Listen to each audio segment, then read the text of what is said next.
Hey guys, আজি আমাৰ গাঁৱত বহুত মানুহ একেলগে গোট খাব। মানে কথাটো হ'ল গুৱাহাটী কাহিলীপাৰাত স্থাপিত এটা NGOৰ ফালৰ পৰা কোভিড চিটুৱেশ্যনৰ বাবে আৰ্থিকভাৱে সচ্ছল কেইটামান পৰিয়ালক ৰিলিফ দিয়াৰ ব্যৱস্থা কৰা হৈছে। চ' কেনেকৈ কি হ'ব জানিবলৈ আহকচোন আমি ভিডিঅ'টো ষ্টাৰ্ট কৰোঁ। ইয়াত আপোনালোকে দেখিছে ৰিলিফ দিয়াৰ কাৰণে গাড়ী আহি গ'ল, পেকেটবোৰ নমাই থকা হৈছে আৰু লগতে বহুত মানুহ গাঁৱৰ মানুহখিনি ইতিমধ্যে ইয়াতে গোট খাইছে। চ' এনেকৈ সন্ধান ফাউণ্ডেশ্যন নামৰ NGOটোৰ ফালৰ পৰা আমাৰ গাঁৱৰ দুখীয়া মানুহখিনিক সহায়ৰ হাত আগবঢ়োৱাৰ উদ্দেশ্যে ব্যৱস্থা হাতত লোৱাৰ বাবে বহুত বহুত ধন্যবাদ আৰু কৃতজ্ঞতা জ্ঞাপন কৰিছোঁ।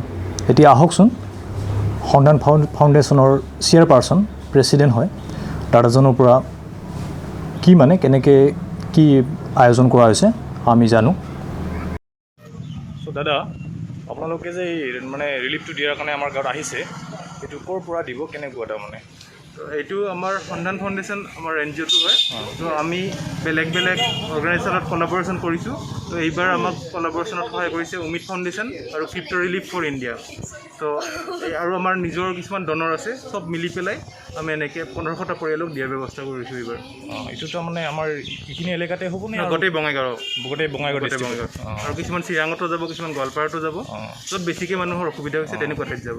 তাৰমানে আপুনি NGOটোত তাৰমানে কাম কৰি আছে? NGOটো মোৰ নিজৰ হয়, মই প্ৰেছিডেণ্ট হয় NGOটো।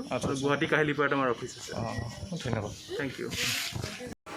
আপোনালোকে দেখিলে এই দাদাজন এজন ইঞ্জিনিয়াৰ হয়, কিন্তু চৰকাৰী চাকৰিৰ বাবে অপেক্ষা কৰি নাথাকি এনেকুৱা এটা সামাজিক প্ৰতিষ্ঠানত নিজে সংস্থাপন লাভ কৰাৰ লগতে আনকো সহায় কৰাৰ প্ৰয়াস কৰিছে।